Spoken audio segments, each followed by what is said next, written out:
बेटी बचाओ बेटी पढ़ाओ का नारा देने वाले देश के यशस्वी प्रधानमंत्री ने देश के उन लोगों की मानसिकता पर करारा प्रहार किया है जो कभी किसी जमाने में बेटियों को घर की दहलीज पार नहीं करने देते थे। पढ़ना लिखना तो दूर की बात, उनके सामने वह बेटियां खुलकर बात नहीं कर सकती थीं। सदियों तक बहु बेटियों पर अत्याचार किसी न किसी रूप में किया जाता रहा, लेकिन कहते हैं ना कि हर दिन ढलने के बाद दूसरे दिन का आगाज होता है और वह दिन शायद कुछ को बदलने के लिए आता है। ऐसा ही कुछ बदला जब देश की कमान एक ऐसे नेता के हाथ में गई जो दुनिया को अलग ही संदेश दे बैठे। जी हाँ, श्री दामोदर दास नरेंद्र मोदी जी, जो गांधी की जन्मस्थली से राजनीति की दुनिया में कदम रखकर देश को नया आयाम दे रहे हैं और इस आयाम को पूरे देश तक फैलाने में सबसे बड़ा योगदान रहा काशी वासियों का, जिन्होंने काशी से पीएम को अपना सांसद चुना। काशी के सांसद और देश के पीएम ने सबसे पहला नारा देश को समर्पित किया, वह है बेटी बचाओ बेटी पढ़ाओ, जिसके बाद से देश में पीएम के इस नारे को सराहा जाने लगा।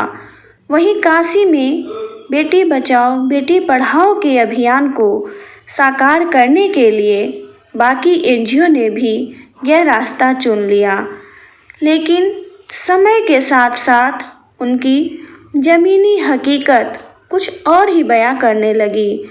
लोग अपने संस्था के आगे बड़े बड़े होल्डिंग लगाकर निःशुल्क शिक्षा और आत्मनिर्भर बनने के सपने दिखाने लगे और अपनी संस्था के नाम पर सरकार से मोटी रकम वसूल करने लगे। लेकिन इन सब बातों से परे काशी में एक ऐसी संस्था है जो वाकई में 6 साल से समाज के उन तबकों के लिए काम कर रही है जो वास्तव में कुछ पढ़ लिख कर नहीं कर सकते थे।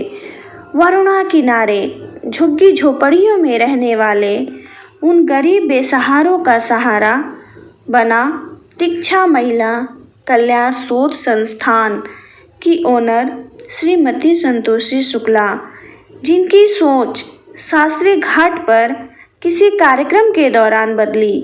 जब वह वहां गई थी और कार्यक्रम को पीछे छोड़ वह वरुणा नदी किनारे बसे उन गरीब बेसहारों की झुग्गी झोपड़ियों को निहारने लगी। भीख मांगकर किसी तरह गुजर बसर कर रहे एक परिवार की एक बच्ची को देखा।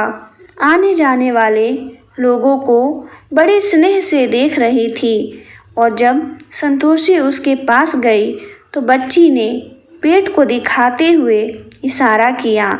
इस पर संतोषी का मन पिघल गया और उस बच्ची को गोद में उठाकर पास की दुकान से खाने का सामान भी दिलाया, जिसके बाद यहाँ से शुरू हुआ संतोषी का मिशन और वह अपने पति के सहयोग से एक मकान हुकुलगंज क्षेत्र में किराए पर लिया, जिसके बाद उन गरीब लड़कियों के लिए शिक्षा के साथ साथ उनके आत्मनिर्भर बनने का सारा सामान उस मकान में रख लिया।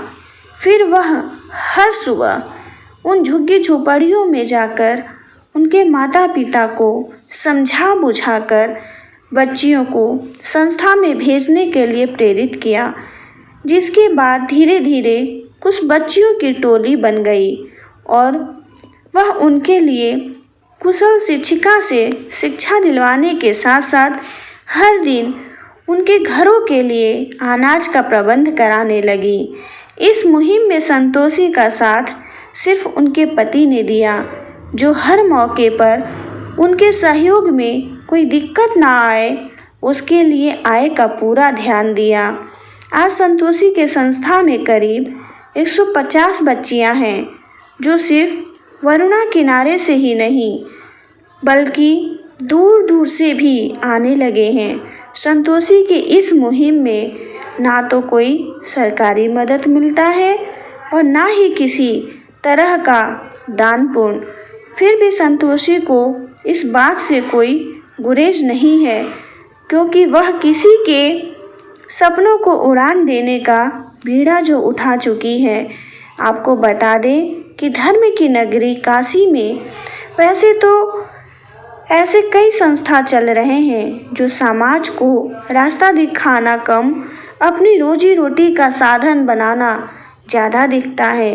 लेकिन दीक्षा महिला कल्याण शोध संस्थान निःशुल्क सिलाई, कढ़ाई, ब्यूटिशियन, मेहंदी सहित बच्चियों को पढ़ा लिखा रहा है, साथ ही उन्हें आत्मनिर्भर बनने की ओर अग्रसित करता दिखाई दे रहा है।